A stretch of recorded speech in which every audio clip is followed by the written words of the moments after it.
Boa noite, saudações amigos e amigas, companheiros. Deixa eu ver como é que eu faço para colocar aqui a definição ou o título da nossa live, nosso bate-papo. Na live com a Dara do MBL, eu consegui fazer isso, eu não estou conseguindo por quê? Deixa eu ver aqui, gente. Se souberem, me avisem, por favor. Jaime, Sandrinha, Bertrand, vocês sabem como eu coloco aqui o título na live? Eu fiz isso na outra live, meu Deus. O que está acontecendo? Vamos lá. Bem, professor Jeff está aqui já conosco, né? Professor Reginei acabou de entrar. Saudações a todos. Bem, gente, vamos começar, né? Então, o professor Jeffrey tem que pedir acesso, tá? Para que eu autorize, tá, Jeffrey? Aí eu acho que depois eu consigo inserir, né? Aqui o título da live de hoje, do nosso bate-papo informal de sexta-feira. Ok, então o Jeffrey já solicitou a autorização para participar aqui. Eu vou enviar ao vivo.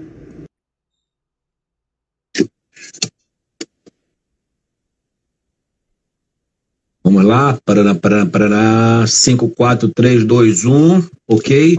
Jeff, vamos ajustar nossas câmeras. Ok, tá ótimo assim. Levante um pouquinho a câmera, amigo, que tá parecendo, tá cortando sua cabeça.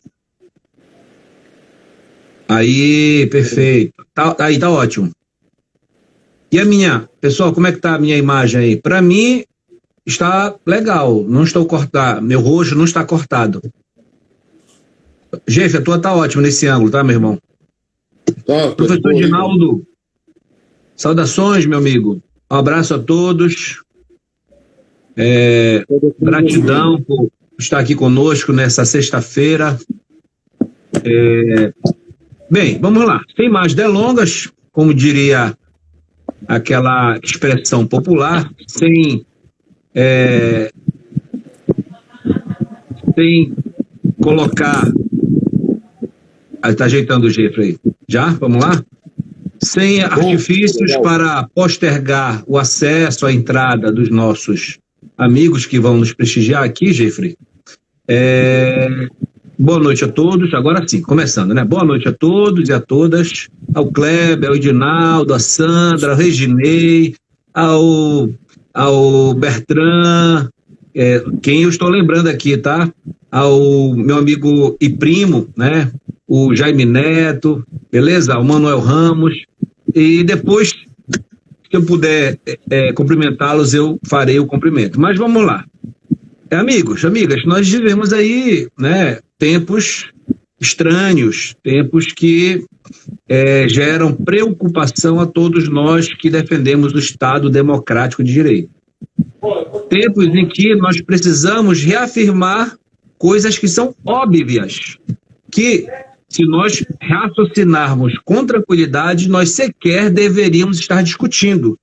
Mas, já que a pós-verdade, ela se impõe no nosso cotidiano, seja no trabalho, seja na família, seja na farmácia, no boteco, na mercearia, existe uma série de narrativas que tentam criar uma verdade que não existe, certo? E é sobre isso que eu estou me tratando aqui, e é sobre isso que nós vamos aqui dialogar com o professor Jeff Rebelo. E o diálogo aqui, eu conversei com ele, e ele que na verdade sugeriu, disse, vamos ter um diálogo, Bruno, informal, como se nós estivéssemos num botequim trocando uma ideia. Afinal de contas, né, Jeffrey? Hoje é sexta-feira, um dia propício, Dia Internacional da Cerveja. Infelizmente, nós não temos aquelas estruturas de um bar. Não temos cerveja, não temos o balcão, não temos os amigos para contar piada, mas nós vamos falar de uma coisa séria, de maneira informal, mas de coisa séria. E o título aqui, depois eu vou tentar colocar, da nossa live, é um título provocador. Ele foi para chocar mesmo, né?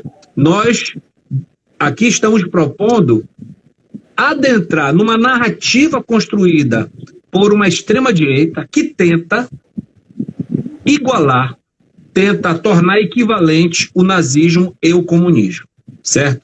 De antemão, eu adianto que, mesmo eu não tendo o conhecimento, a bagagem intelectual do Jeffrey, eu adianto a todos que esta correlação, ela não existe.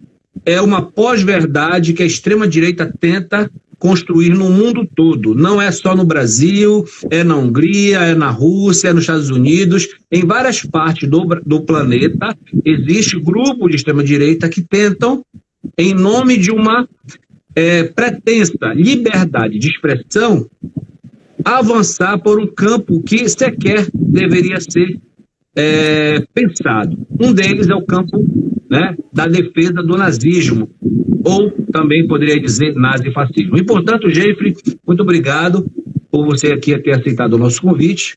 E, de antemão, o Jeffrey, ele é um amigo de longa data. Ele, na verdade, não é meu primo, mas eu o considero meu primo. Ele é primo da minha esposa. E nós nos conhecemos desde a juventude, então eu conheço a sua trajetória acadêmica, intelectual, e por isso que eu resolvi, muito incomodado com o que aconteceu essa semana, na segunda-feira, no podcast Flow, e na terça-feira, na CNN, onde apresentadores fizeram defesa explícita do nazismo. Inclusive, mais grave, um deputado federal, que é o Kim Kataguiri, também fazendo uma defesa do nazismo. Tá? Então, eu vou passar a palavra para o Jeffrey, ele está meio agoniado aqui com a câmera dele, tentando ajustar ela, que isso é muito natural nesse tipo de evento aqui. Já, Jeffrey, podemos? Então, a palavra é sua. Um abraço a Mariana, a Renata. Vamos lá, meu amigo, a palavra é sua. Boa noite, Bruno. Boa noite aí, galera que resolveu tirar um tempo da sua sexta-feira para nos ver e nos ouvir. Quero cumprimentar aí alguns amigos que eu já olhei aí, o professor Edinaldo Alencar, a professora Carolina, que trabalha comigo, o meu amigo Milton José, tá certo? É muito gratificante, né, nós podermos conversar com os amigos mesmo, que seja aqui, né, via rede social, via Instagram.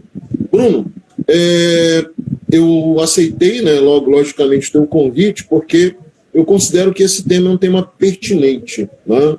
Este tema é um tema pertinente, é extremamente importante que nós estejamos dispostos a discutir. Eu não vou dizer que nós vamos discutir o nazismo, né? Mas eu considero que você colocou muito bem, nós vamos discutir o Estado democrático, vamos discutir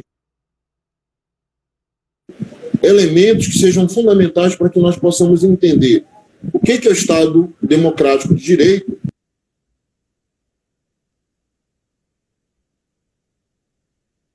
Professor Jeffrey está com um pouquinho. Ok. Direito, tá? Então, na verdade, aqui nós não estamos discutindo o nazismo, nós estamos construindo instrumentos para que nós possamos combater o nazismo, né? Acredito que seja isso que nós estamos fazendo aqui. Então, estou aí às ordens, né? Vamos começar a nossa discussão tranquilamente. Já que nós estamos aqui no nosso boteco virtual de sexta-feira, falando informalmente, Jeffrey, tu poderias traçar uma diferença entre o fascismo e o nazismo? Como se originou essas correntes de pensamento, correntes ideológicas? Bruno, nós podemos pegar a partir de dois autores. Tá? Vou trabalhar com dois autores, que são duas pessoas reconhecidas internacionalmente. Uma é o Norberto Bobbio e a outra é o Humberto Eco. Tá? Mas vamos pegar aqui. O fascismo e o nazismo, eles são regimes políticos totalitários que surgem lá na Europa, né, durante o período entre guerras, ali o intervalo entre a Primeira e a Segunda Guerra Mundial.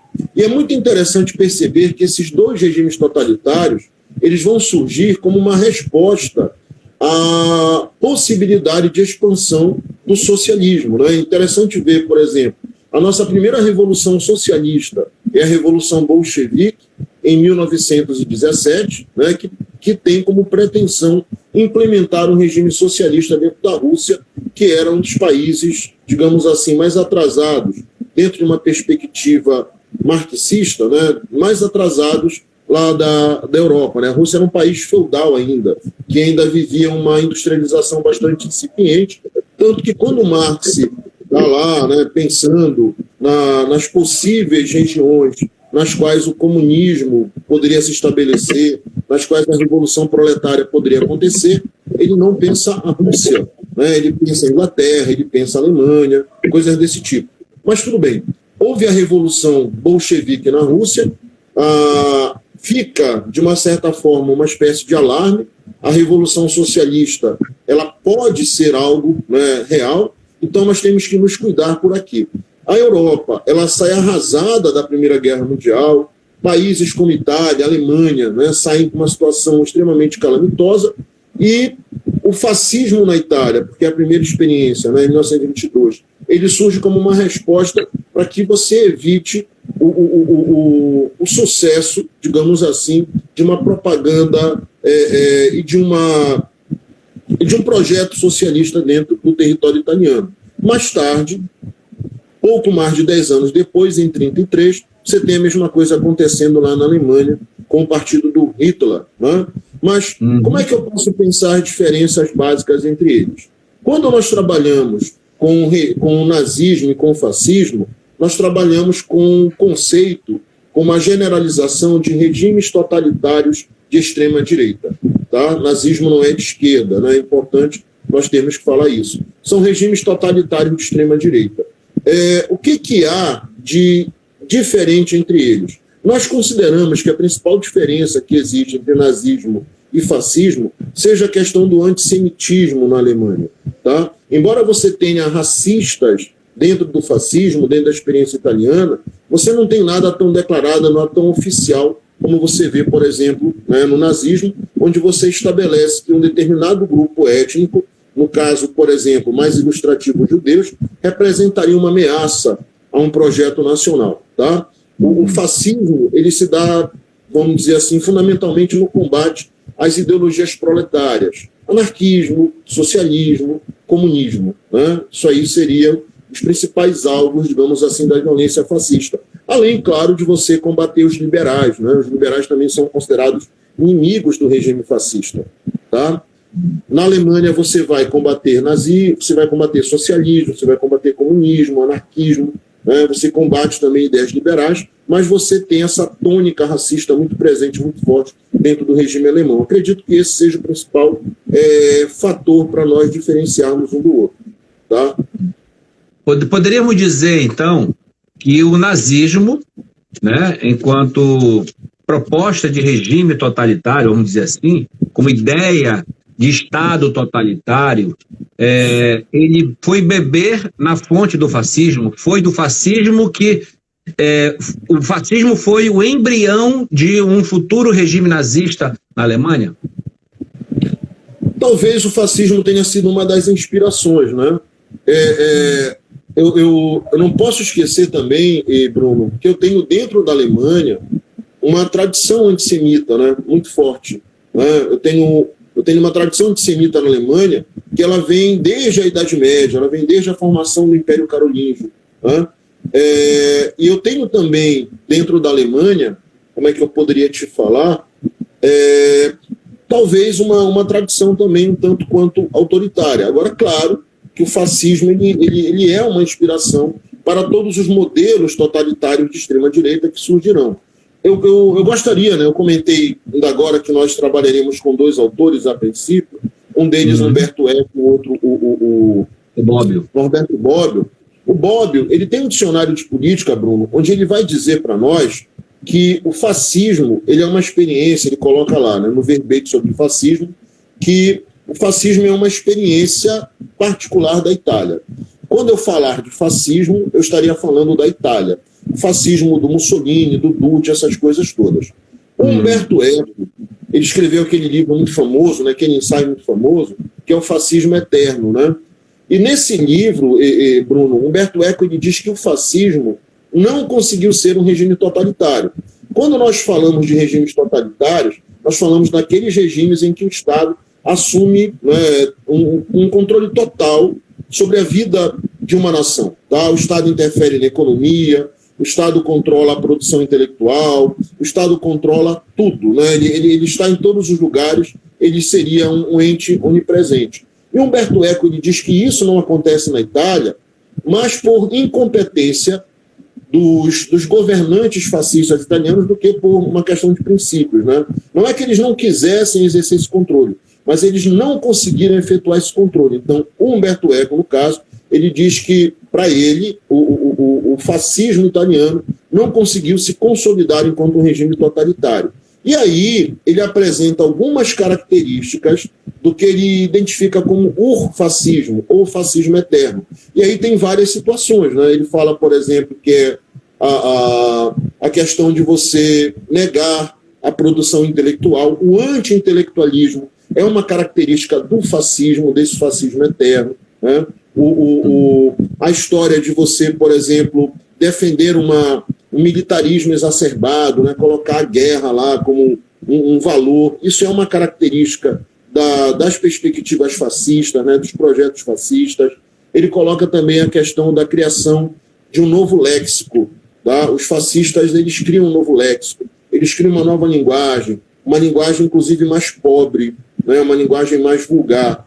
E aí ele dá como exemplo o que você tem lá no George Orwell, né, no 1984, quando os caras ficam criando novas palavras, né? A novilíngua, ele usa essa expressão, né? A novilíngua que você vê lá em 1984, você vê nos regimes fascistas. É uma coisa muito interessante, né? Você perceber. Quando você lê o Fascismo Eterno no Umberto Eco, e ele começa a apontar essas características, você diz, poxa, pera lá, eu estou vendo isso muito perto de mim, né? Essas características estão aqui presentes, né? Por isso que essa discussão, ela se faz necessária, né? E aí, Jeffrey, quando a gente observa a tua fala, traçando algumas poucas características do fascismo, que identificam o fascismo, uma nova língua, né? Os costumes, né? A exaltação do nacionalismo, do aparato militar, é inevitável nós não compararmos com o Brasil de 2022. Né? O Brasil dos últimos anos ele tem traços claros, né, de fascistas que estão atuando livremente, infelizmente, né, pelo país. Muito se questiona e muito se fala que acerca das instituições de controle do Estado Democrático de Direito. As instituições estão funcionando. Será? Eu me pergunto.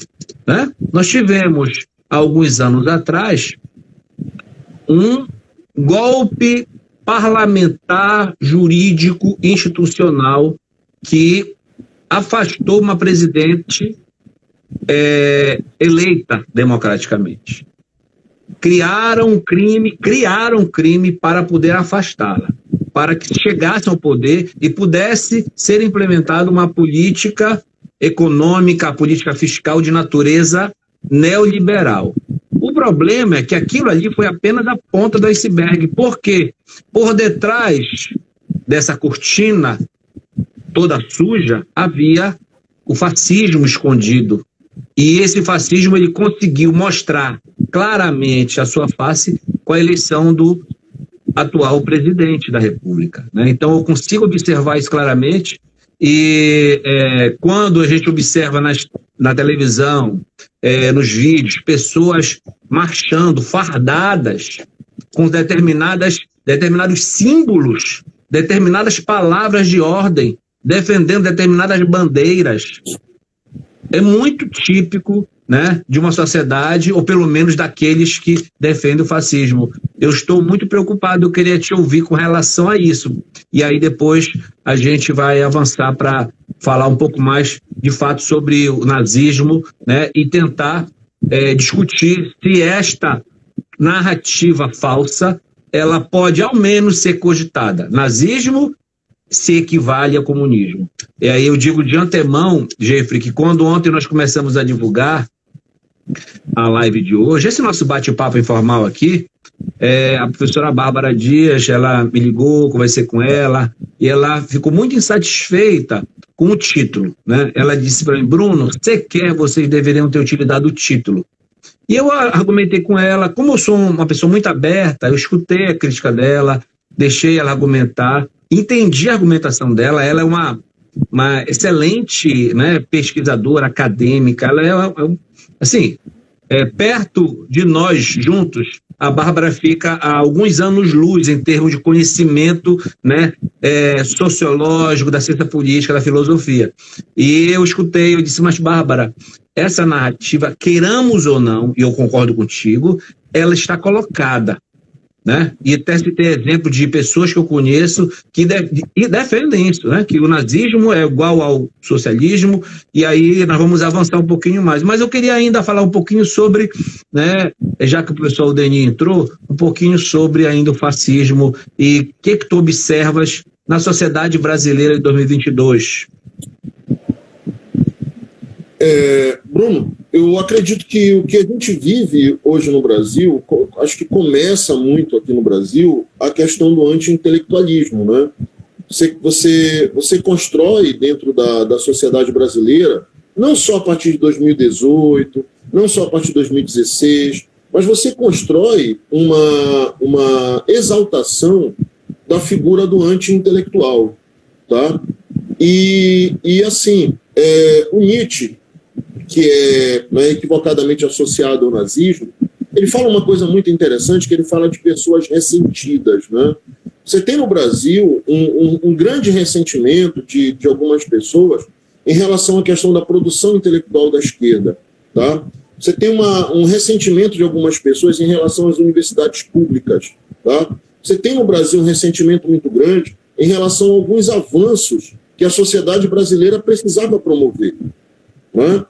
E aí, quando esses avanços começam a acontecer, você tem uma parcela da sociedade brasileira que acredita, por exemplo, que quando você estabelece cotas, né, para negros, né, pardos, pretos, pardos e índios nas universidades, você está tirando a vaga dos brancos. E, na verdade, não é isso, né? Há uma má vontade muito grande dessas pessoas de perceberem que, ao mesmo tempo que eu estou criando cotas para as minorias, eu aumentei o número de vagas nas universidades, né? Então você está vivendo um processo de democratização da educação no Brasil, né? Nenhum país ele vai conseguir crescer se você não avançar com esse processo de democratização da educação, né? Infelizmente, aqui no Brasil, você tem uma galera remando contra, né? O que o Gessé Souza chama de a elite do atraso, tá? Então, essa questão dessa mágoa, desse ressentimento contra a produção intelectual, contra a democratização da cultura, a democratização da educação, acabou alimentando, né? Acabou alimentando esse sentimento muito forte que, de uma certa forma, se tornou um campo muito fértil para que as ideias fascistas, que já existiam, né, que estavam aí, né, sei lá, adormecidas ou presas no armário, para que essas ideias saíssem e tomassem as ruas. Você falou uma coisa muito interessante, que é o fato das pessoas fardadas, né? As pessoas se uniformizaram de fascistas. O Mussolini, ele tinha uma milícia, que eram os camisas negras, né? E o Hitler tinha uma milícia, que eram os camisas pardas, que eram forças paralelas, paramilitares, que saíam por aí agredindo os outros, né? Você tem, por exemplo, em algumas regiões do Brasil, uma galera entrando e atacando o terreiro de Umbanda, né? Você tem uma galera ameaçando, né, abertamente, descaradamente, uma vereadora que é transexual, tá? Então, o que nós temos aí? Nós temos o discurso do ódio, né, que foi muito bem semeado e que ele está gerando frutos, né, bastante, digamos assim, carnudos por aí, né? E as pessoas estão consumindo isso, tá? Algumas, talvez por ignorância, outras, né, por escolha, né, digamos assim, dizer, não, isso aqui casa muito com o que eu penso, casa muito com o que eu acredito, né? Então, eu vejo isso. E outro detalhe que a gente não pode esquecer, já que a gente vai tentar estabelecer, né, essa diferenciação entre nazismo e comunismo, eu não posso esquecer que os regimes nazista e fascista, eles são regimes que são financiados pela parcela da sociedade que é constituída principalmente por uma burguesia industrial e financeira, né? São essas pessoas que têm medo, não sei, né, tanto por que motivo, têm medo que você aumente os direitos, que você garanta mais, né, para uma parcela excluída da sociedade, que você garanta mais que essas pessoas tenham acesso aos serviços de cidadania. Né? E outra coisa que eu não posso esquecer é que esses regimes, eles são regimes da morte. Tá? Tem um ensaio muito bom de um filósofo africano chamado Achille Mbembe, que ele diz que o regime nazista, né, o ensaio é necropolítica, ele diz que o regime nazista é o único caso na história de um Estado que é um Estado assassino e suicidário. Né? A política nazista é uma política da morte. Né? É um Estado que ele vive em função principalmente da questão da guerra. O Hitler, ele assumiu o poder, ele fez o discurso todo em cima de um projeto belicoso, né? Um projeto militarista. E as pessoas na Alemanha consumiram isso. Né? Eu uma vez assisti a uma dessas aulas do Karnal que tem no YouTube, né, que estão disponíveis no YouTube, e ele falou que era muito importante nós lembrarmos que o nazismo, ele conseguiu, digamos assim, eco, né, ele conseguiu espaço num dos países mais cultos da Europa, que era a Alemanha. Né? Então a gente tem que ter muito cuidado com isso. Tá? Aí vamos já avançar um pouquinho para o nazismo, já que tu falaste da intelectualidade, do nível cultural dos alemães, a época da ascensão do nazismo, né? E que tu já pontuaste, iniciou em 1933, mas chegou ao poder um pouco mais tarde. Mas vamos lá. Eu tenho um país com grau de cultura elevado. Eu tenho um país que, apesar de ter saído da Primeira Guerra muito mal, né, no aspecto econômico, era um país com grande mágoa do resultado da guerra, né? Mas era um país onde havia também uma elite econômica, não vou chamar elite intelectual, sim uma elite econômica, que, de certo modo, patrocinou o nazismo, certo? Para ela foi benéfico que um determinado regime político, não importando quais os malefícios ela trariam para a sociedade, quantas pessoas morreram, mas era interessante economicamente. Inclusive algumas indústrias, né, algumas multinacionais hoje, alemãs, né, que ainda continuam a existir, naquela época já patrocinavam o nazismo. Né? A Volkswagen é uma delas. Tá? Então, eu vejo que também, né, no Brasil existe esta elite econômica que está apenas olhando cifrões, olhando para a sua lucratividade. E, ressalvadas as exceções, posso citar um exemplo genérico, o agronegócio. O agronegócio, ele está, em virtude da alta do dólar, né, das exportações das commodities, está ganhando rios de dinheiro. Não importa se o governo atual ele degrada o meio ambiente, não importa se o governo atual ele permite que populações indígenas sejam dizimadas, não importa se nós tivermos 630 mil mortos, não importa. Importa que eles estão tendo a lucratividade. Ou seja, isto é apenas um exemplo. Mas eu posso pensar também, né, em outra parcela da elite econômica que dá sustentação ao governo Bolsonaro, que são aqueles que estão lá na Faria Lima, em São Paulo, que dão sustentação. Aí também tem a classe política, tem uma parcela da imprensa. Então, esses atores, eles também são responsáveis e serão responsabilizados por uma evolução, né, desse estado belicoso, de ódio, de agressividade que nós vivemos hoje. Tá? Mas, meu caro amigo, vamos falar sobre nazismo antes de fato, enfrentar a nossa proposta de hoje, já que havia uma elite econômica que dava sustentação ao nazismo. Nós poderíamos comparar, ou pelo menos correlacionar verdadeiramente agora, nazismo com liberalismo ou não? Antes de começar isso aí, Bruno, só uma correção, né? Os nazistas oficialmente assumiram o poder na Alemanha em 1933, com a eleição do Hitler, né? Os fascistas que foram antes, né? O fascismo na Itália em 1922, tá? O nazismo um pouco depois, mas é em 1933 mesmo. Assim, Agora, só fazendo um detalhe, né? É interessante que o nazismo chegou ao poder seguindo as regras democráticas, né? Tal como o Bolsonaro chegou ao poder no Brasil, de acordo com as regras democráticas, tá? Vamos lá. Só fazer uma comparação nesses dois momentos. Assim, vamos pegar aqui. Nós temos uma pessoa, né, temos uma figura ilustre aí na história da filosofia, que é o filósofo alemão Martin Heidegger, que inclusive teve um relacionamento amoroso com a Hannah Arendt.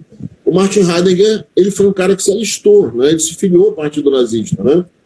E quando se discute, né, como é que um camarada da categoria do Heidegger, né, como é que um cara desse filia-se ao Partido Nazista, né? Como é que acontece? Tudo bem que depois ele se desfiliou e tal, mas ele chegou a ser filiado e, de uma certa forma, chegou a acreditar na proposta nazista, né?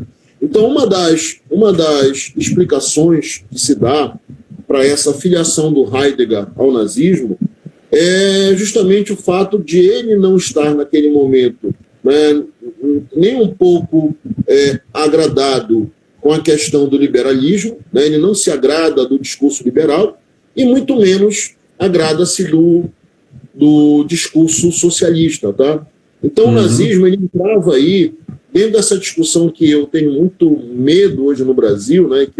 Que é a discussão da terceira via, né? Não, nem socialismo e tal, né? Vamos pegar aí uma outra experiência, vamos apostar, entre aspas, no novo, né? O Hitler seria esse novo. Bruno, na minha visão bem pessoal, o nazismo e o liberalismo, tal como o liberalismo se apresenta, eles não são, digamos assim, equivalentes. Estão dentro de uma possibilidade de conciliação. O que eu posso ter, por exemplo, no nazismo, é pegar alguns elementos do liberalismo, como a ideia, sei lá, de você defender a propriedade privada, né? Mas alguns aspectos do liberalismo, eu gosto muito de falar do liberalismo a partir da proposta do John Locke, né? Quando o John Locke, que é um dos pais do liberalismo político, quando o John Locke ele apresenta as suas propostas lá nos seus tratados, né? Primeiro tratado sobre o governo civil, segundo tratado sobre o governo civil, eu tenho que lembrar que o John Locke é um cara que está disposto a promover uma desmitificação do Estado, né? O John Locke é um cara que ele escreve contra a teoria do direito divino dos reis, né? O John Locke é um cara que ele escreve contra esse poder demasiado do Estado, né? Ele é contra, por exemplo, o regime de monarquias absolutas, né, ou administrativas, que seria o termo mais correto hoje a empregar, e ele defende uma sociedade governada por um regime parlamentar, no qual o parlamento ficaria acima da figura do rei. Tá? E uma coisa também muito forte dentro do pensamento do John Locke é a defesa da liberdade de ideias, da liberdade religiosa. Tá? Então, toda vez que alguém vem me falar sobre liberalismo e tudo mais, eu gosto muito de lembrar do John Locke.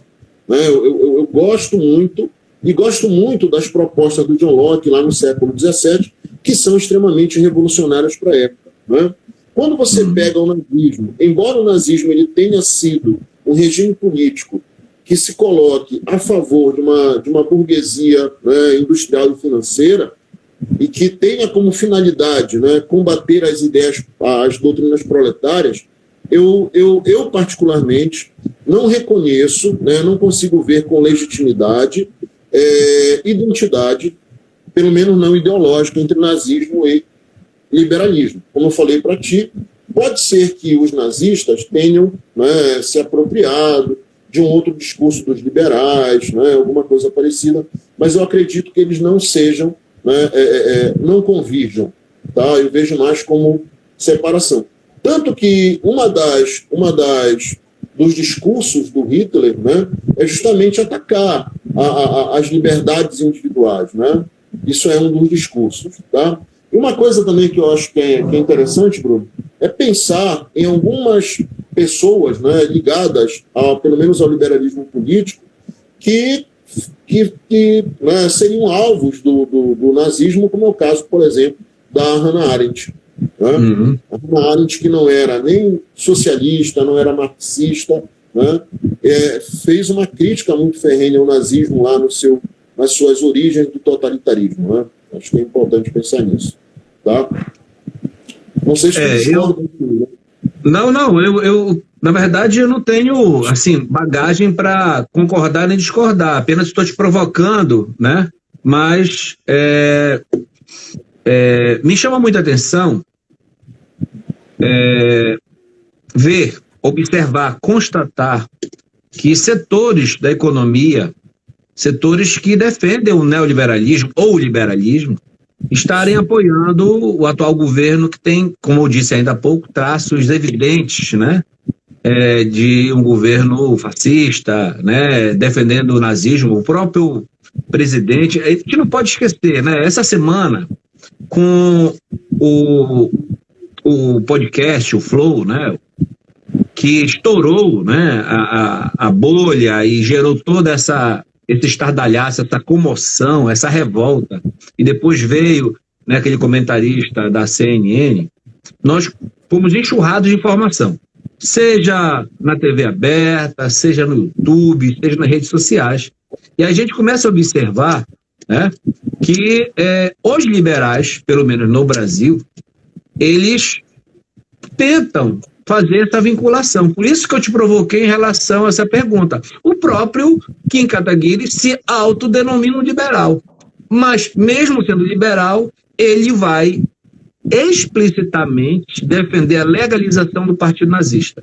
Talvez ele não tenha tido a leitura que tu tens, talvez ele não tenha a bagagem intelectual que tu tens, e acabou falando bobagem, né? Mas é um contrassenso, né? Tu apoiares, um liberal, apoiares o nazismo, porque o nazismo, de certo modo, ele tem características que se contrapõem ao liberalismo, como tu mesmo falaste, né? Uhum. Beleza? E Bruno, só para aproveitar aí, né, essa discussão, o professor Renato Janine Ribeiro, ele fala no curso dele de Filosofia da Educação, né? Ele diz que aqui no Brasil as pessoas não sabem o que é liberalismo, né? Ele diz que aqui no Brasil as pessoas não entendem o liberalismo. E ele coloca de uma forma assim, muito didática, muito simples, mas muito legal, ele coloca uma diferença que ele identifica entre liberalismo e socialismo, que ele diz assim: quando você fala de socialismo, você fala de um ponto de chegada que seria igual para todo mundo. E quando você fala de liberalismo, você fala de um ponto de partida que seria igual para todo mundo. Tá? Então, o liberalismo, dentro daquilo que o Janine Ribeiro está definindo, ele pretende que todas as pessoas, ou pelo menos uma certa quantidade de pessoas, tenham as mesmas oportunidades. Onde você vai chegar, aonde você vai chegar, desculpa, já é uma questão tua, né? Porque se você trabalha, por exemplo, com o discurso da meritocracia, esse discurso do mérito, ele só tem legitimidade se nós temos as mesmas condições. Então, vamos pensar aqui nós dois, Bruno. Nós temos, né, pai, né, tivemos pai, mãe, tivemos uma boa educação, tivemos escola, almoçávamos, jantávamos todos os dias, tínhamos café da manhã, tínhamos condução para a escola, tínhamos acesso ao material didático, então nós tivemos condições iguais. Tá? Então, se você consegue chegar a um determinado ponto que eu não consigo, aí você pode falar, não, isso aí é mérito do Bruno, certo? E de eu não conseguir é um fracasso meu particular. Mas quando você trabalha com uma sociedade igual a nossa, que é extremamente desigual, né? Eu tenho crianças que não têm nem café da manhã, né? Eu tenho pessoas que não têm nem direitos trabalhistas. Eu tenho o problema da uberização agora, que é uma coisa terrível, né? A precarização do trabalho. Como é que você vai me falar em meritocracia dentro de uma sociedade como esta, né? Como a nossa sociedade? Então aí cai por terra.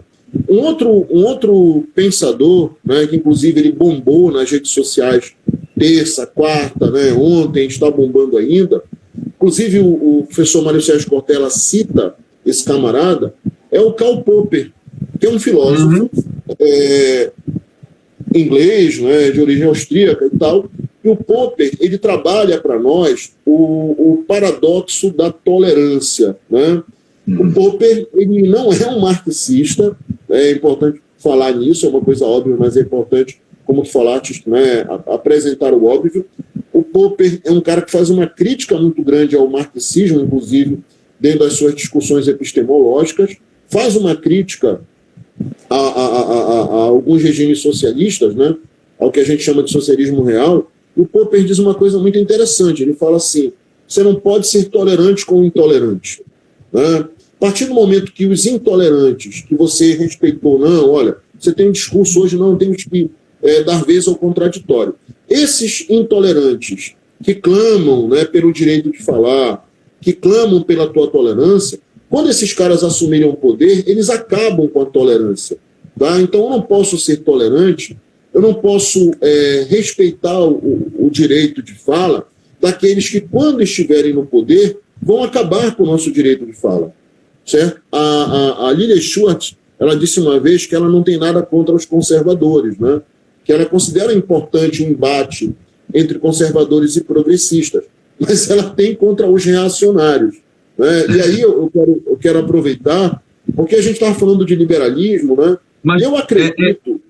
tu me permite só aproveitar esse gancho, já que tu citaste o Karl Popper. É verdade.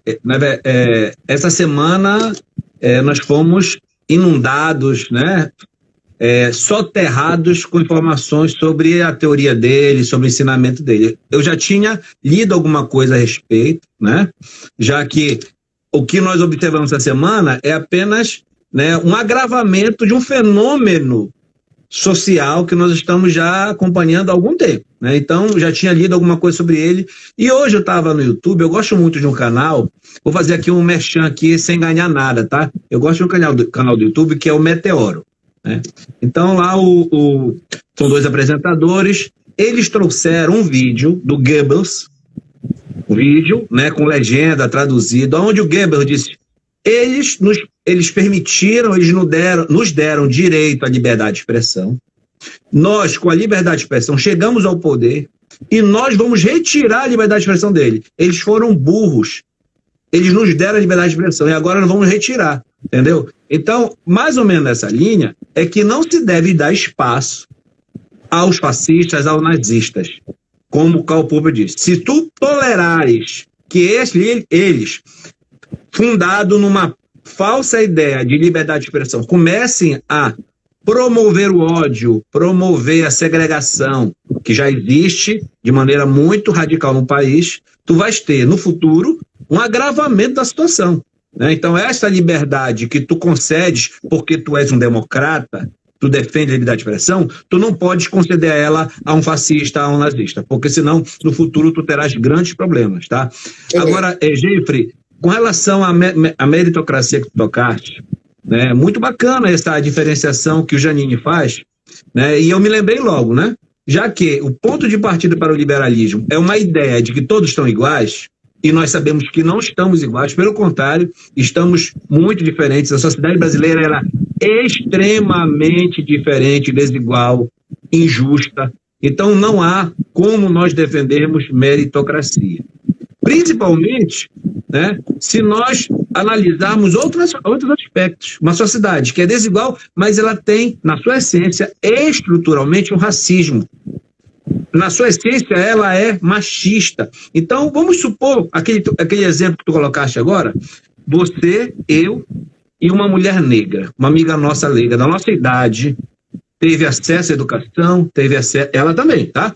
Teve acesso à alimentação, teve acesso ao transporte, ao material didático, tudo que nós tivemos ela teve.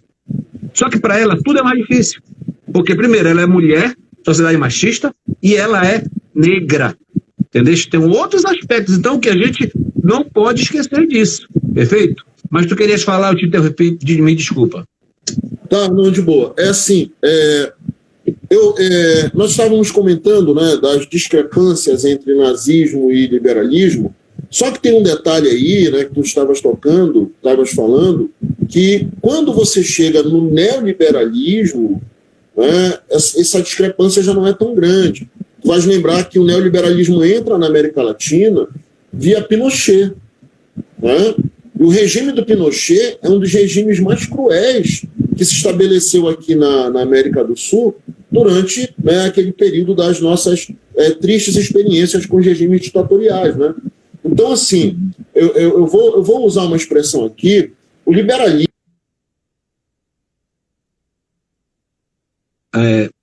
o Jeff está com um pouco problema de sinal lá. Vamos aguardar aqui retornar. Vocês viram que o nosso diálogo aqui, evidentemente, muito mais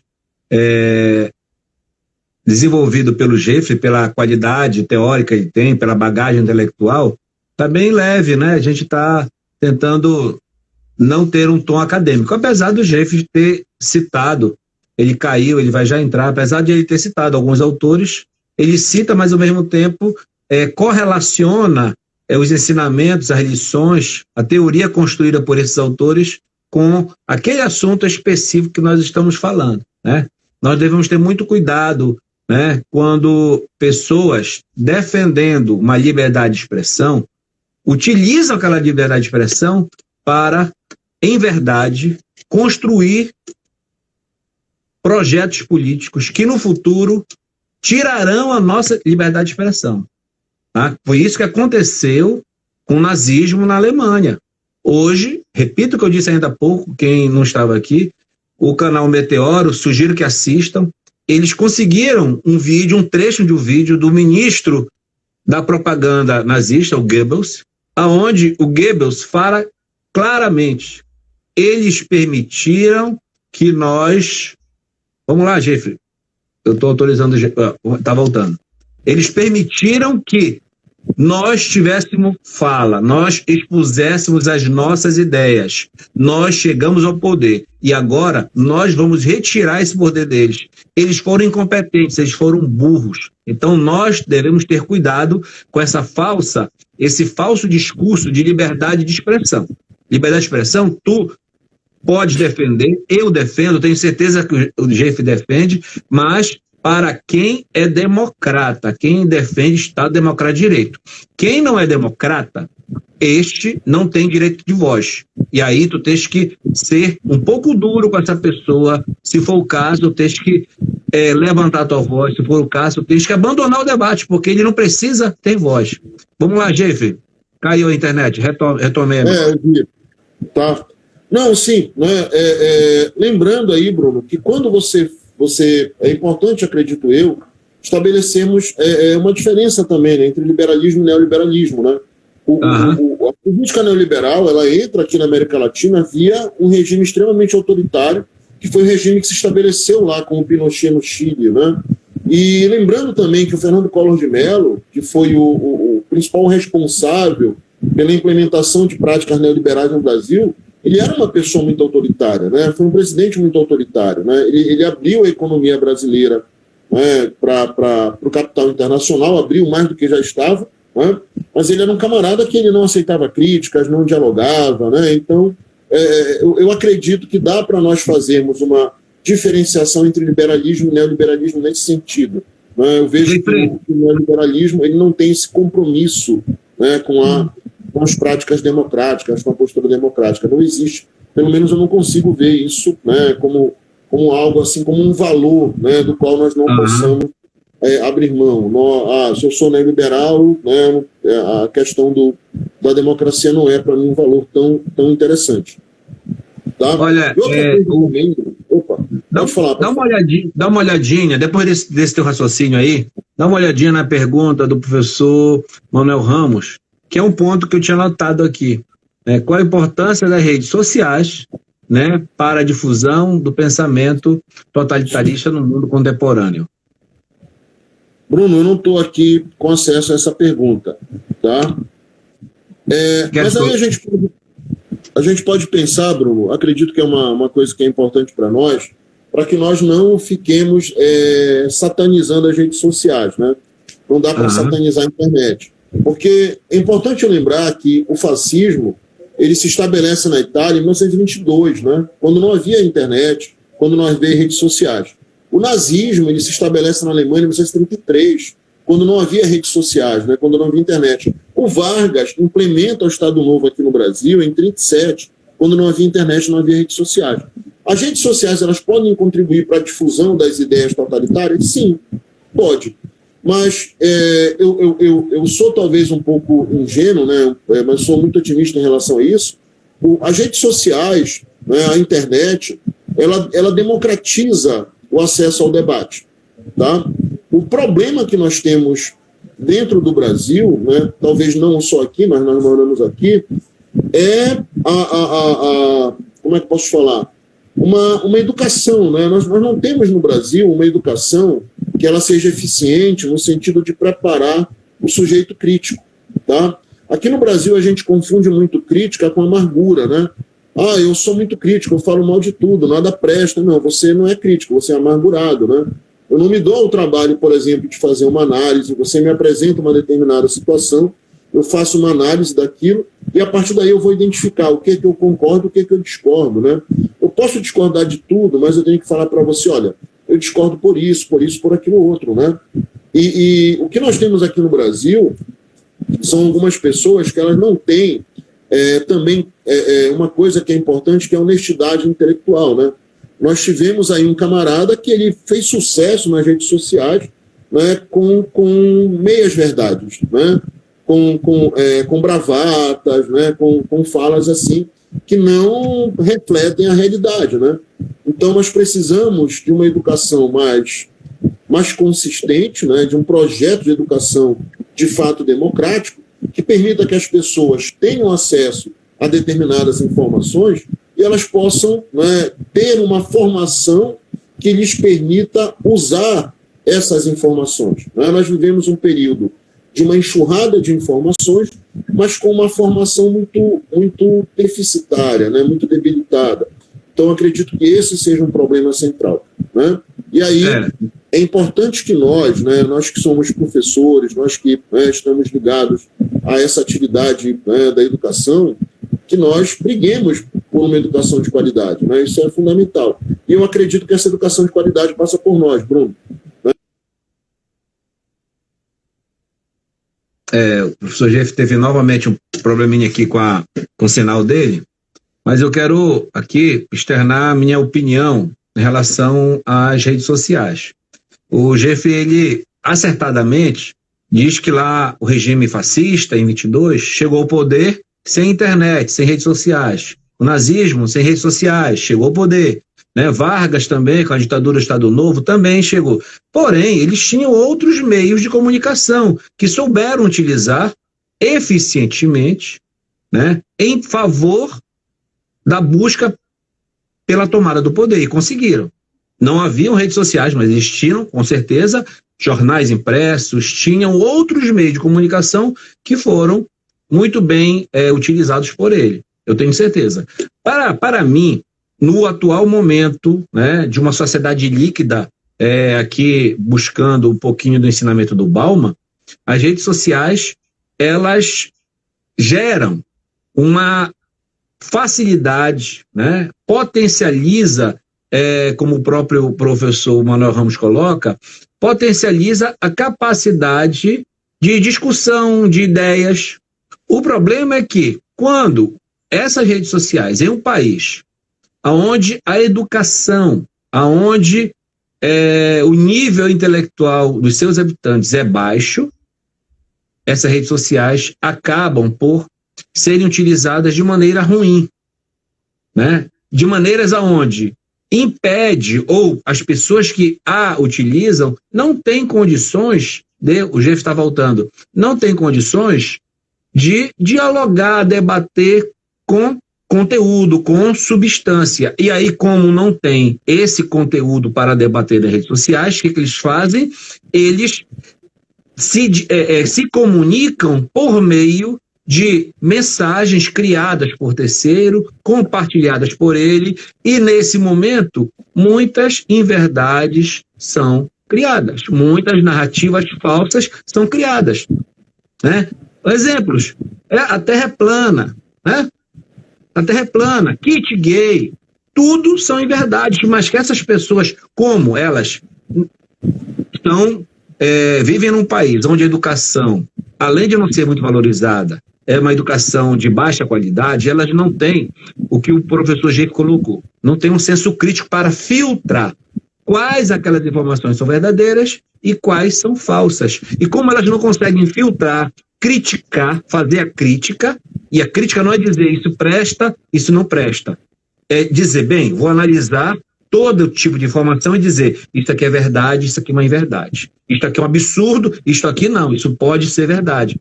Então essas pessoas, elas não têm essa capacidade e tomam esse volume gigantesco de informações falsas, inverídicas, parciais, como se fossem verdade. E isso é muito danoso, certo? Jeffrey, diga lá, meu amigo, eu estava apenas ocupando teu espaço aqui. Não, tranquilo, caiu a tua internet, né? Eu fiquei sozinho, depois eu me toquei. Mas está de boa. Vamos lá, Bruno. Qual é a nossa pauta de agora? Bem, vamos lá. Vamos tentar buscar aqui. Eu gosto sempre de falar do geral, né? Inclusive, as minhas pesquisas acadêmicas, eu parto do geral e vou para o específico. Já que o nosso tema hoje é esta falsa correlação. Adianto que é falsa correlação entre comunismo e nazismo.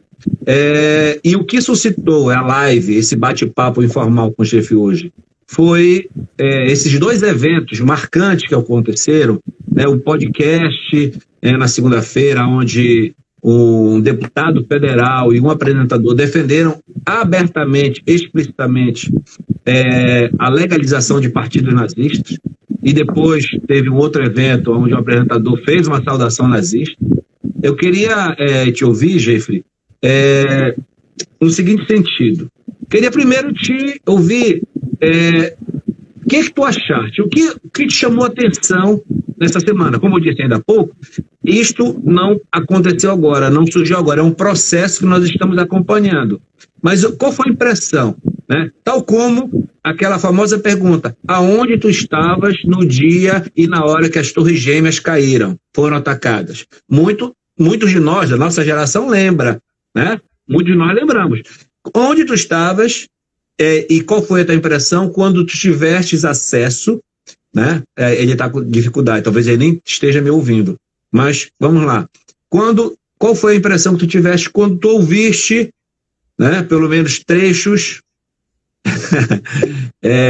Isso é natural, né, gente? O mundo líquido, né, ele vive baseado na tecnologia, né? E esse nosso bate-papo informal, o boteco da sexta-feira aqui do nosso Papo Pai d'Égua, ele precisa da tecnologia e às vezes ela não é nossa amiga, certo?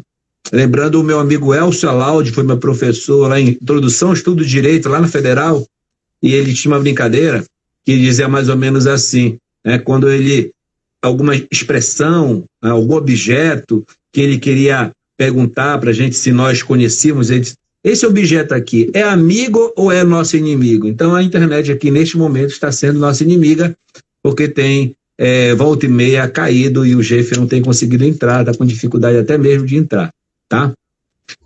Bem, gente, a pergunta que eu faria a ele, tem um trecho aqui, Adam, incrível ter esse fascismo que existe pessoas com esse pensamento. Se o ambiente permite que elas existem, talvez demonstre o quanto de valores pode haver na sedução de tantas pessoas pelo fascismo. Talvez, Adam, essa sedução pelo fascismo parte muito de um sentimento, né, de falta de empatia, de parcela da sociedade brasileira, um sentimento de falta de empatia que não observa que nós temos um país extremamente desigual. Esse sentimento de empatia, de ódio, faz com que determinadas ideias prosperem. Perfeito? Então, se nós pensamos em uma política de ação afirmativa, uma política de cotas, que surgiu nos Estados Unidos e até hoje existe lá. Na meca do capitalismo mundial surgiu a política de cotas e até hoje existe em determinados estados. No país desigual como o nosso, é obrigatório que exista a política de cotas. Afinal de contas, a maioria da população é negra. E aí você vai observar no seu ambiente de trabalho, notem quantos negros existem trabalhando lá. Quantos indígenas trabalham com você? Quantas mulheres? Tem uma série de camadas, é como se fosse uma cebola, né? Cebola cheia de camadas, uma série de camadas que dificultam determinada determinado segmento de acessar a educação, acessar o mercado de trabalho, acessar a cultura. Perfeito? Então, essas pessoas que, como o Jeff falou, são incultas, elas não têm empatia, facilmente elas absorvem essas ideias sem fazer a crítica de quais sejam as consequências de um regime fascista, de um regime nazista. Pessoal, ainda há pouco eu estava observando não, eu gosto muito de podcast, e tem um podcast que o nome é Então é Assim, e ele é um podcast que o apresentador entrevista autores, compositores, e os autores, compositores das músicas, eles contam como foi concebida aquela música, aquela canção, aquela letra. E aí ele estava retratando uma música, né, do Gilberto Gil, que ele estava preso durante a ditadura e os soldados, né, que estavam ali cumprindo uma função e o tratavam muito bem, né, e faziam uma saudação a ele, né, cortês. E quando ele saiu da cadeia, logo depois ele precisou ser exilado, precisou ser expulso do país. Então, vejam bem, o que foi a ditadura? A ditadura era o regime totalitário? Sim. Tinha traços fascistas? Sim. Ela obrigou brasileiros e brasileiras a serem expulsos do seu país, da sua terra, deixarem suas famílias, deixarem seus amigos, seus empregos. É um regime totalitário que matou pessoas, torturou pessoas. Então, essa história que nós vivemos, nós não podemos mais admitir que ela aconteça em nosso país. O Jeffrey está pedindo aqui. Vamos lá, Jeffrey. Certo? Então, nós temos que ter muito cuidado. Eu estou com 50 anos, completei 50 anos agora dia 1º de janeiro, e eu pensei que ao chegar aos 50 anos, eu não estaria mais preocupado com uma ameaça de um regime totalitário, regime fascista, nazista em meu país. Eu pensei que isso teria ficado no passado, mas não. Hoje, nós estamos sendo obrigados a discutir a defesa do Estado Democrático de Direito, né? Jeff, vamos lá, meu amigo. Eu estava te fazendo uma pergunta, né? A pergunta era o seguinte: qual foi a tua impressão que passou na tua cabeça quando tu viste o vídeo do Flow? Já está novamente com problema de conexão. Um abraço ao meu amigo Jansen Murayama, lá do Rio de Janeiro, grande tributarista, com o qual eu tenho a honra de ter publicado uma obra agora no final de 2022, e nós recebemos o livro impresso agora em 21, no final de 21, e agora o livro impresso em 2022. Grande abraço, Jansen. Bem, o Jeff está com um grande problema na internet dele, tá? Bem, gente, pelo adiantado da hora, eu acho que a gente vai acabar encerrando aqui, né? Porque senão eu vou ficar falando sozinho e eu preciso ser humilde e confessar a vocês que eu não tenho toda a bagagem que o Jeff tem. Mas eu quero reafirmar que a narrativa que tenta igualar, tenta tornar equivalente nazismo e comunismo, ela não existe. Certo? O comunismo é um regime, uma corrente ideológica que prega a solidariedade, que prega, né, humanismo. É um regime que não visa aniquilar outras raças. Não visa aniquilar outras raças. Perfeito? Vamos lá, Jeffrey. Diferentemente do nazismo. O nazismo era um regime xenofóbico, racista, que tinha como padrão a aniquilação de outros seres humanos, porque aqueles seres humanos, em sua concepção, não eram de uma raça pura. O comunismo não. O comunismo pode ter tido todos os erros no comunismo real, com Stalin, né? Até mesmo em Cuba a gente pode criticar, na China, mas a teoria comunista, ela não prega a morte, a aniquilação, ela prega a solidariedade, ela prega a comunhão, ela prega o humanismo. diferentemente do nazismo. O nazismo, não. A xenofobia é evidente, o racismo, né? E o ódio por determinadas raças, determinados grupos étnicos, era evidente. Então, quando é mais assustador, Jeffrey, que a gente vê aqui no Brasil grupos neonazistas formados por negros, né? Quando o nazismo queria eliminar os negros, entendeu? É muito assustador. E aí, o que é isso? Isso é reflexo de falta de leitura, de falta de estudo, de falta de análise crítica do que seja aquele fenômeno. Vamos lá, amigo. Bruno, você tem trabalhadores brasileiros que apoiaram a retirada dos seus direitos, né? E assim, é uma coisa muito sei paradoxal, lá, paradoxal. É paradoxal, né? É algo assim, acho que tem que até criar um outro nome para isso, né? Como é que eu sou um brasileiro, como é que eu sou um trabalhador, e eu voto, né? Eu apoio a retirada dos meus direitos, né? Eu vejo aí um problema muito sério de identidade, né? A pessoa ela não consegue perceber qual é o seu lugar dentro do jogo, né? Você não sabe qual é o seu papel desse processo. E aí você apoia, né? Tem uma coisa também que ficou, né? A gente está vivendo um momento das narrativas ficcionais tomarem o espaço da realidade, né? Então você vê, por exemplo, um trabalhador numa bicicleta entregando aí, né, no iFood, sei lá, 99 alguma coisa, Uber e tal, e esse camarada ele é apontado como empreendedor, né? Na verdade, ele é uma pessoa que está sob uma condição de trabalho precarizada, né? Isso não é empreendedorismo, isso é escravidão, né? Isso. Eu me lembro da música do Renato Russo, né? Era quase escravidão, né? Então, essa é uma situação que deve ser trabalhada com muito cuidado, né? Até de forma didática, né? Mostrar para a pessoa, olha, você é um trabalhador assalariado, né? Eu gostaria de fazer alguns comentários, Bruno. Eu entrei, você estava estabelecendo diferenciação entre socialismo, entre comunismo e nazismo, né? Uhum. Eu acho que também nós precisamos, Bruno, fazer aquela famosa autocrítica, né? Cortar na própria carne, né?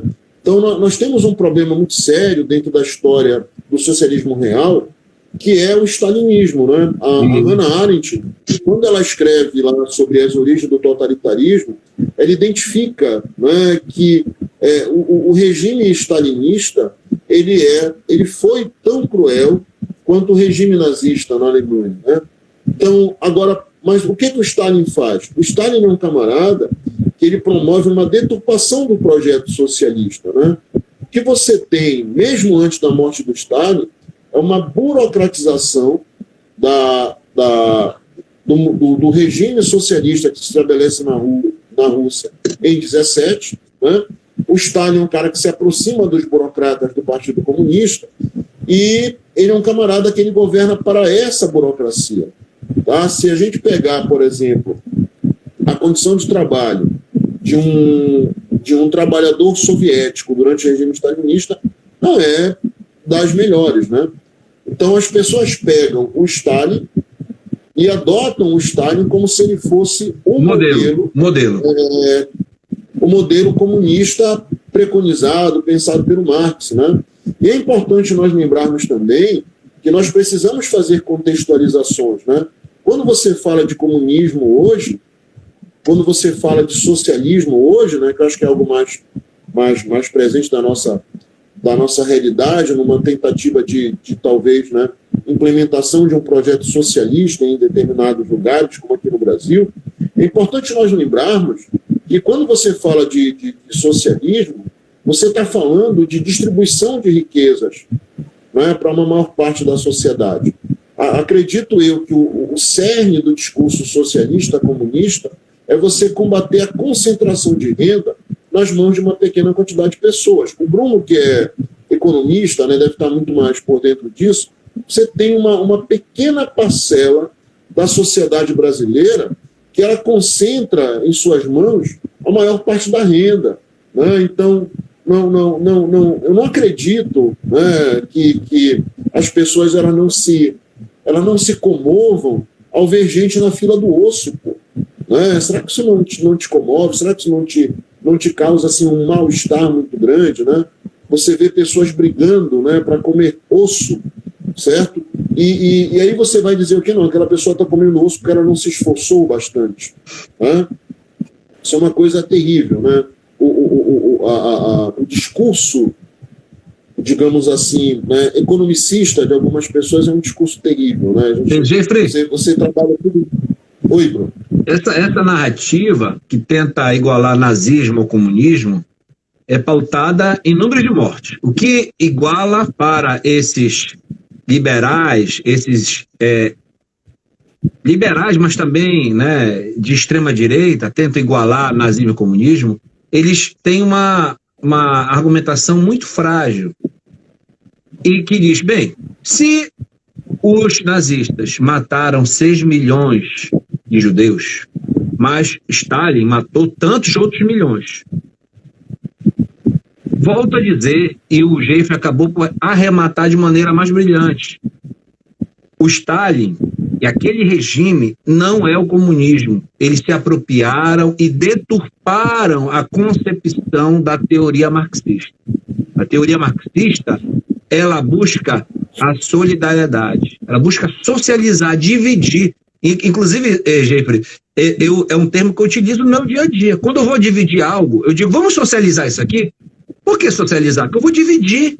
Numa sociedade extremamente desigual como é o Brasil, nós precisamos ter um regime que socialize a riqueza. Aquela história do regime militar de fazer o bolo crescer para depois dividir, ela se demonstrou totalmente mentirosa. Todos temos que crescer juntos. Agora, se é para comparar, que é uma comparação falsa, o que fizeram europeus na África? O que fizeram os belgas na África? Liberais. Sim, liberais. Quando ocuparam a África, mataram milhões de africanos. E não eram comunistas e não eram nazistas, eram liberais. Vejam só. Então não dá para comparar regimes por número de mortos. Tu tens que comparar pela essência, pelo que aquela teoria diz. Vamos lá. Bruno, acho que a gente tem que pegar isso mesmo. Né? Você tem que pegar, fazer a crítica ao regime stalinista, né? Que é um regime cruel, desumano, tanto quanto o regime nazista, né? As dezenas de milhões de pessoas que foram mortas no regime stalinista, inclusive na União Soviética, na época do Stalin, você tem até campos de concentração, né? Quando Stalin mandava os dissidentes do seu governo, né? As pessoas que criticavam. Né? Para o norte do país, frio. Você tem expurgos, né? Você tem um culto à personalidade. Então, quando eu comparo stalinismo, né, e nazismo, de boa, né? Você tem culto à personalidade. Quando você compara, por exemplo, o Estado Novo, o nazismo, com o culto à personalidade do Vargas, inclusive extraditando pessoas daqui para campos de concentração nazista, né? Olga Benário, por exemplo. Olga Benário é o exemplo mais retumbante que nós temos. Aí tudo bem. Mas eu tenho que lembrar, né, que você tem o regime capitalista assassinando milhões de pessoas há séculos. Tá? Quando você tem a gênese do capitalismo, né, para a gente usar uma linguagem mais marxista, que você está trazendo, por exemplo, africanos para cá, para serem escravizados, né? Quando você tem o processo de conquista e colonização da América, você está dizimando as populações indígenas. Né? Se a gente pegar, por exemplo, a questão dos indígenas, você tem umas estimativas, Bruno. Eu vou pegar uma estimativa do Boris Fausto, que havia mais ou menos aqui 5 milhões de indígenas, né? Uma estimativa na época de 1500, né? Chamado Brasil pré-cabralino. Hoje, essa população de indígenas está reduzida a quantos? 200 mil, 300 mil, né? Um pouco mais, talvez por causa das políticas que governos anteriores adotaram de, né, tentar preservar essas populações. Então, só no Brasil, de indígenas, você tem mais de 4 milhões de indígenas sendo mortos durante o processo de colonização. Né? Então, a gente precisa começar a passar a história limpo.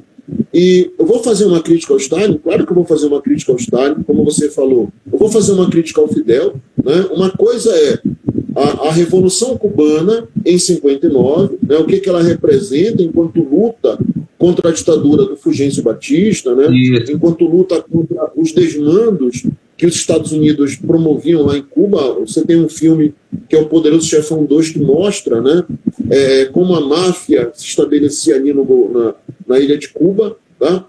E outra coisa é o que vira o regime cubano, né, principalmente após a tentativa de derrubada do Fidel pelo Kennedy, e quando o Fidel, para se manter no poder, alia-se à União Soviética, né, na época do Khrushchev, se eu não estiver enganado. Né? Uhum. E a partir dali você começa a ter a Revolução Cubana talvez perdendo a sua essência, né, o muito da sua essência. Né?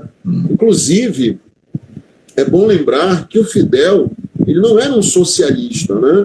Você tem outras pessoas que defendem o socialismo dentro da Revolução, como é o caso do Guevara, né? Mas o Fidel não. O Fidel é um advogado, liberal, né? Um democrata e tal, mas que acaba se aproximando do regime soviético por uma questão de sobrevivência. É importante lembrar também que os Estados Unidos eles fomentaram guerrilhas dentro da América, né? Como é o caso dos Contras na Nicarágua, para desestabilizar o governo sandinista. Né? É importante lembrar que os Estados Unidos financiaram ditaduras dentro do continente americano. Né? Os casos da década de 60, 70 e 80 são bem específicos para nós. Certo? Então, precisamos trabalhar dentro dessa visão e adotar a democracia como valor. Né? Acho que o mais significativo para nós é adotar a democracia como valor. Né? Poder fazer essa discussão dentro dos espaços em que você trate a ideia de que liberdade de expressão não me dá o direito de cometer crime contra outras pessoas. Né? Eu não posso, por exemplo, defender, não posso defender um regime que vê judeus, que vê semitas, negros, ciganos como ameaça, né, a um processo de desenvolvimento da humanidade. Vamos lá, Bruno. Pois é, meu caro amigo, nosso bate-papo aqui informal, nosso boteco informal, nosso Papo Pai d'Égua, que é o nome do programa, tem 1h30 aqui e acaba gerando um cansaço naqueles que estão nos acompanhando desde cedo, né? Mas eu queria arrematar e repassar a palavra para você, para que a gente possa encerrar. Te agradecer ter aceito o convite para discutir esse tema aqui. Como eu disse logo no início, são aquelas falsas verdades, são as pós-verdades que, na verdade, agridem a realidade. São questões que deveriam ser óbvias a qualquer ser humano, com um mínimo de pensamento crítico, mas que estão aí, né, presentes na nossa sociedade, sendo divulgada nas redes sociais. Uma delas é essa falsa correlação entre nazismo e comunismo, que nós já discutimos aqui, é uma falsa correlação. Né? É uma correlação que, caso aceite e prepondere nossa sociedade, nós estaremos correndo um risco grande de termos um outro regime totalitário, onde as nossas liberdades, essas que hoje são tão defendidas por esse setor da extrema-direita, essas nossas liberdades sejam suprimidas. Né? Então é muito, o momento é sensível. Eu estou preocupado com o futuro do país, estou preocupado com o futuro dos meus filhos, dos meus netos. E por isso eu fiz questão de contar com a tua inteligência e tua bagagem cultural para a gente discutir esse assunto. Eu te repasso a palavra, meu amigo. E antes de tudo, eu agradeço aí a presença daqueles que nos prestigiaram, né? Tem muitos amigos, eu não vou aqui tentar lembrar, mas muitos estão aqui conosco ainda.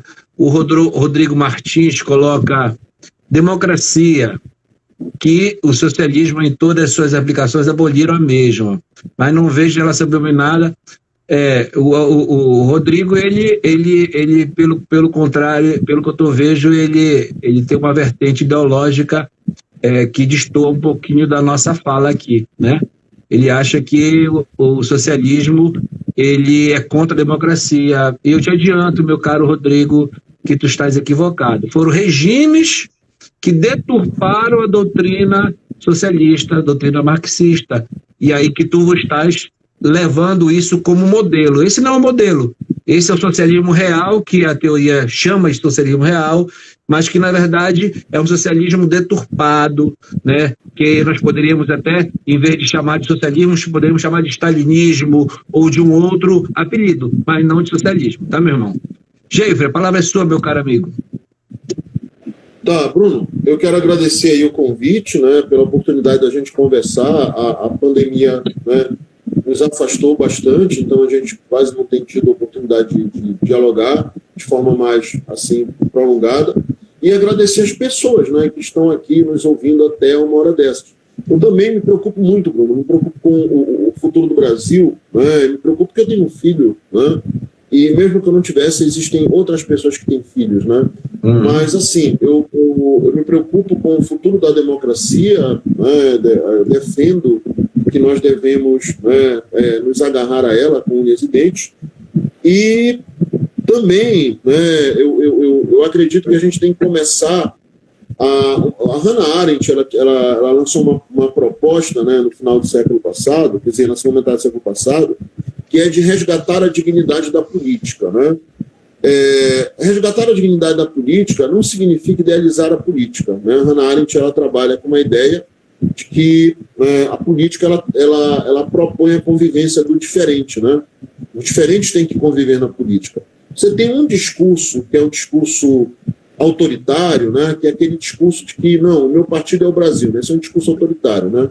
Eu esqueço que o Brasil é um país diverso e que as diversas pessoas precisam expor, né, as suas angústias e apresentar as suas demandas. Então, eu defendo isso, né, e eu defendo que as discussões políticas elas sejam trazidas para nós, né?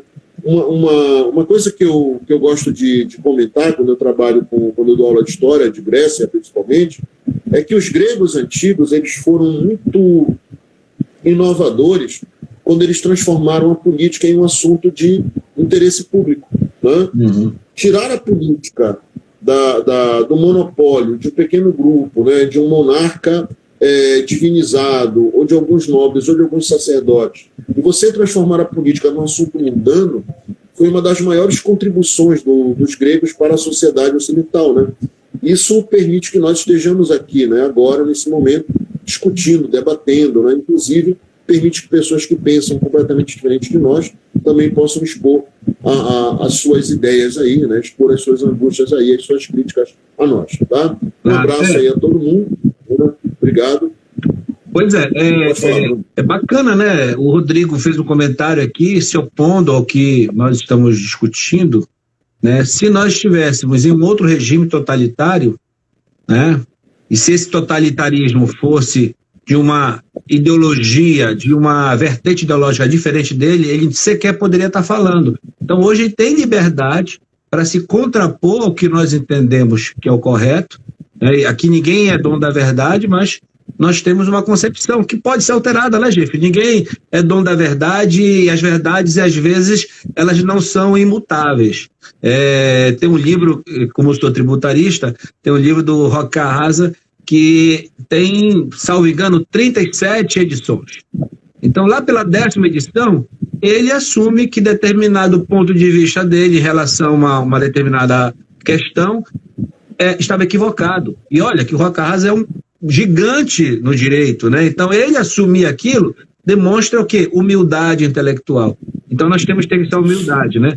Então, eu vejo, assim, pessoas que defendem, né, se dizem liberais, neoliberais, querem uma via do centro, né, e tentam fazer essa correlação que nós estamos dizendo que não existe, elas muitas vezes, elas precisam de, assim, adquirir uma bagagem de leitura intelectual um pouquinho maior, né? E aí, eu tenho um livro aqui em casa, que já faz um tempo que eu li, que é do Bobbio. Eu gosto muito do Bobbio, viu? Eu acho que a maneira como ele escreve, eu não sei se a maneira como ele escreve, porque ele escreve italiano, não sei se o tradutor dele para o português consegue fazer com que o texto fique leve, tá? Então, o livro, que eu só peguei aqui, que eu não estava lembrando o título todo, Nem com Marx, nem contra Marx. tá? Que é um livro muito interessante. Bobbio não era marxista, mas pelo contrário, ele conseguiu nessa obra buscar elementos interessantes, positivos na teoria marxista e também, ao mesmo tempo, tenta criticar, né? Então, acho que está faltando, como você falou ainda agora, Geoffrey, um incentivo à educação, à leitura, né? A leitura é fundamental. Se não conseguirmos estimular a leitura nas crianças, nos jovens, essas crianças crescerão e se tornarão pessoas com pouca bagagem e com pouco senso crítico e, portanto, suscetíveis a essa enxurrada de inverdade e fake news, tá? Beleza? E, Bruno, eu lembrei de duas coisas aqui, né? Uma é sobre o Bobbio, né? O Bobbio, ele era um cara que se filiou ao Partido Socialista Italiano, né?